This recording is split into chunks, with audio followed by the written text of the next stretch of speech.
এই মুহূর্তে আমাদের ওয়েদার সিস্টেম যদি বলি আমাদের রিজনে প্রথমে হচ্ছে যে মধ্যপ্রদেশ থেকে আমাদের ঝাড়খণ্ড পর্যন্ত একটা অক্ষরেখা রয়েছে, আর বে অফ বেঙ্গলে একটা হাই প্রেশার জোন রয়েছে, ওখান থেকে ময়েশ্চার কিন্তু আমাদের রিজনে আসছে।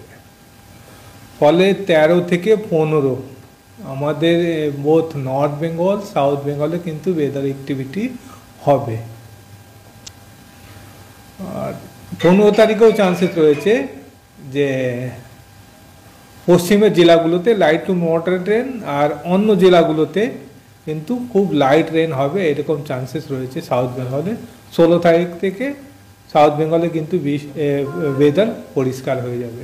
নর্থ বেঙ্গলের কথা যদি বলি, নর্থ বেঙ্গলে আজকে বৃষ্টির চান্সেস মেনলি রয়েছে মালদা, 2 দিনাজপুর, অন্য জেলাগুলোতে কিন্তু আজকে বৃষ্টির চান্সেস নাই।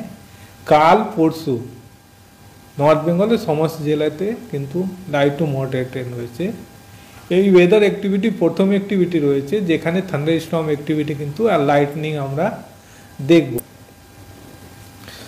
এবার কলকাতা যদি খুব স্পেসিফিক বলি, আজকে বৃষ্টির কোনো চান্সেস নাই। আগামীকাল বৃষ্টির চান্সেস যেটা বলবো 30% প্রবাবিলিটি রয়েছে, সেটাও লেট ইভিনিং বা নাইটের দিকে। দিনের বেলায় সেরকম বৃষ্টির চান্সেস নাই। কলকাতাতে বৃষ্টির চান্সেস রয়েছে 15 তারিখে, সেটাও হালকা ধরনের বৃষ্টি, বড় কিছু বৃষ্টি নাই।